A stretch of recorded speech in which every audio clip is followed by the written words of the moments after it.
Hello, my name is Simon and I'm one of the leaders of One Church Harrow. And I'd like to begin today with a confession.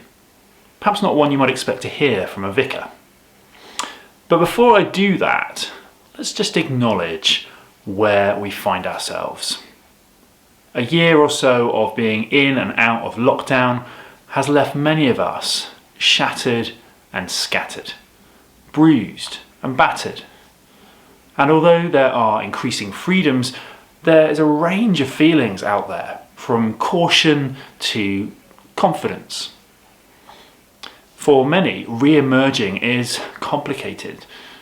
Things are not what they were and yet not what they could be. Some activities feel normal, whatever that means. Others feel strange and more complex. People are beginning to meet in person, where for a long time now they've existed as two-dimensional images on your screens. So here's my confession. Sometimes, just sometimes, I wish I could just stay at home. As I kind of re-emerge into things like church and other in-person activities, I'm left wondering, where's the mute button gone? Why can't I turn off my camera? Well, there are some people who are an absolute joy to be around. There are others who, quite frankly, annoy me. They irritate me. People demand stuff from us, don't they? Whether you like them or not. And that is not always easy. Well, not for me anyway. So there you have it. I'm a vicar and I'm human. But I recognise there will be others watching this, whether they're churchgoers or not, who will be experiencing something very different. Acute loneliness. And I know this is the case because a survey taken fairly recently shows that 9 million people in the UK say they are often or always lonely. And that half of the population who are over 75 in the UK live alone and go for days, perhaps weeks, without seeing anyone. And that was a survey done before the pandemic. And quite often the reality is that some feel lonely even when they're surrounded by people. There's a disconnectedness that troubles us to the core of our being. And quite often this drives us to all sorts of behaviours and habits that are really just trying to fill or fix that disconnect. Whether that's through food, work, through sex. And really that could be the case for whether you are married, whether you're single, whether you're young or old, whether you're male or female, gay or straight, religious, non-religious. So whether you sometimes struggle to be with people or crave that connection, does it have to be like this? What's missing? Is this a problem that can be fixed? Well, I believe that the God who made us knows what is best for us. And although we frequently ignore or mess up those purposes, God is constantly calling us back into his ways. And he's given us his scriptures as a kind of primary way to speak of us what human life in all its fullness could look like. And what we find in here, told in many ways and painted in many ways, is a picture of God forming a community. A community formed in different ways and in different forms through history. Now I realise the word community is much overused. It's a bit like the word love. It covers such a range of meanings and covers such a range of people's experiences these days that it's become something like diluted, weak, tepid tea. Ugh. But I think it's definitely worth me and us spending just a few minutes trying to recover this word community for us and trying to understand God's intention for community so that people like me find a way forward into greater fullness of life. You see, the Bible begins with a very vivid picture of community. Adam and Eve walking in the Garden of Eden, seemingly in the company and presence of God himself. They're naked, which means on every level nothing is hidden. They're vulnerable to each other. There's intimacy, there's trust. And they work together in unity with one another, with God, and with the creation around them. It's instinctively what we know is good. And God said it was. It's the sense of community that we yearn for. But then that picture is shattered. Mistrust, selfishness, shame and guilt enter like a stain leaked over a precious work of art. The community between humans, between God and his creation, it is scattered. Disconnectedness kicks in, and the seeds of loneliness are planted. But God, who, as I said, intends fullness of life for us, sets about restoring connections. He chooses a man, Abraham, and begins to build community again. He sets up his family and the generations after him to be a people who model community, but for their benefit and the benefit of those around them. When they become enslaved, he rescues them. When they rebel, he forgives and restores them. He gives them laws to live by that protect and encourage community. And he promises them a future together. But the history of that community is a difficult one. That stain of disconnectedness that I talked of, it gets the better of them.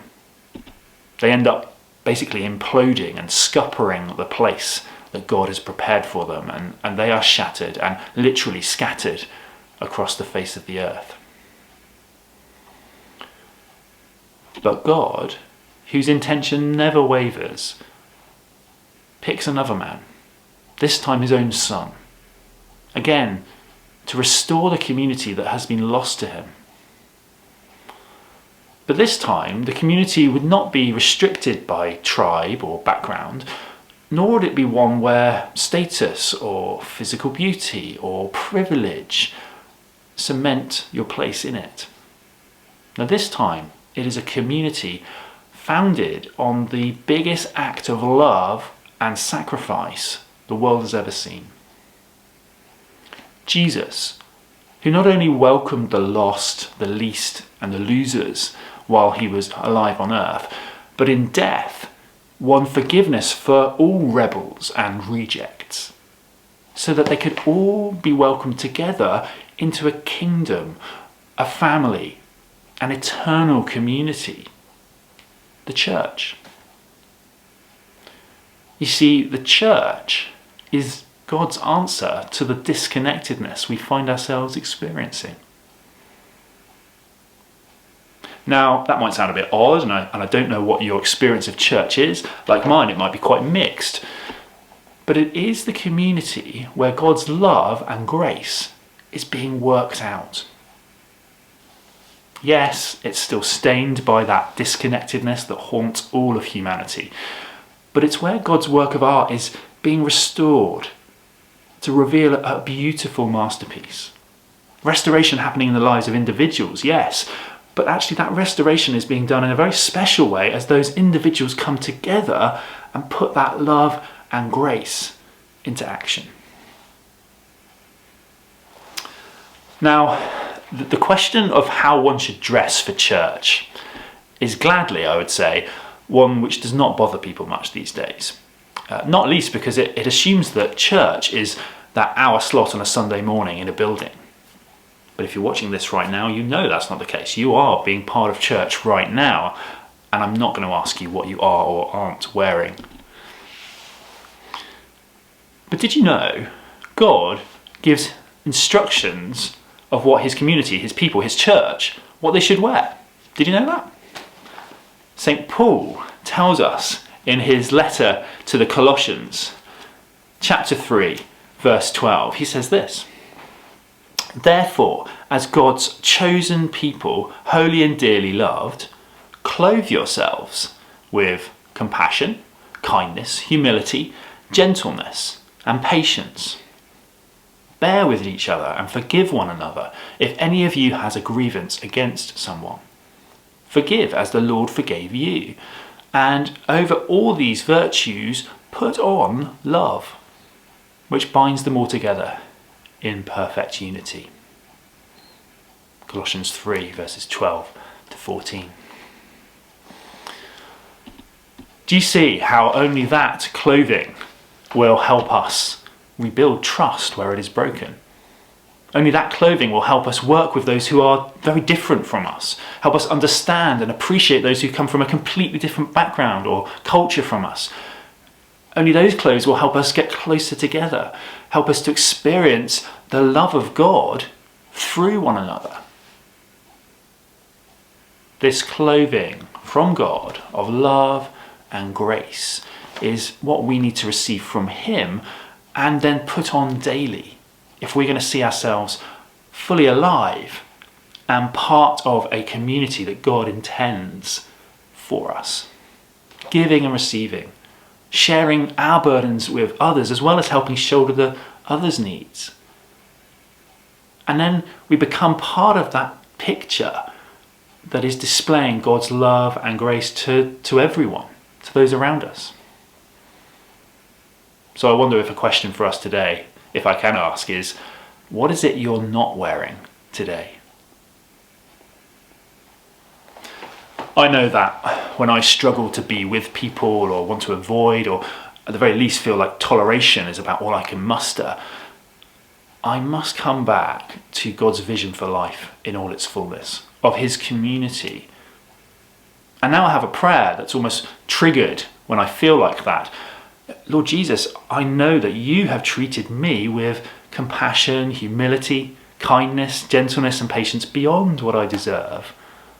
I am more than annoying, yet you forgive me and you embrace me. Please, Lord, clothe me with that love and that grace as I connect with ... today. Don't worry, I'm not going to name individuals here on camera. What about you? Perhaps you're watching this and you're not what you would consider a churchgoer. Perhaps someone sent you this or you're in someone's house watching it with them.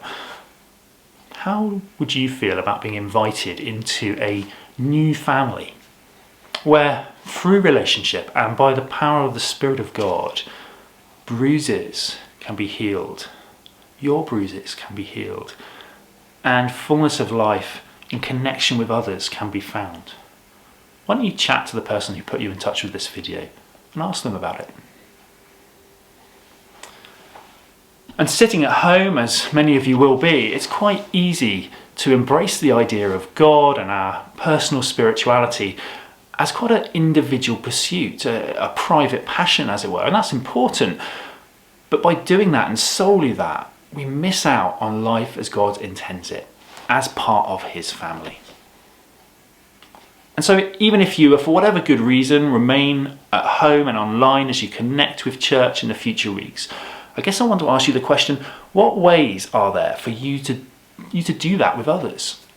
What's the telephone call that you need to make? Who could you share this message with?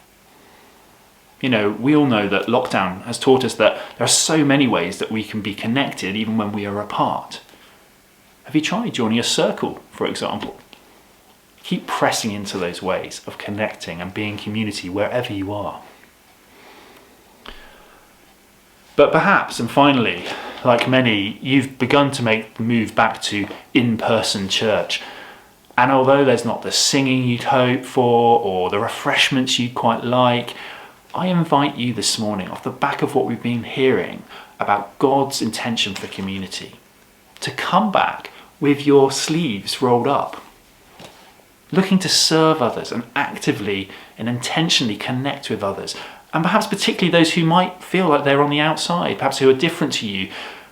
You are the church, you are the body of Christ, and we need to connect with one another in a fresh way. You know, as we reopen, we have a real opportunity to, I use this phrase cautiously, we have an opportunity to build back better.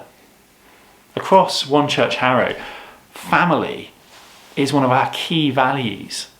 And so let's work afresh at how we can do that and live out that value into our vision. Because we need one another. And God has given you a place in His family, a unique place to be both a receiver and giver of the love and grace that he pours out on us.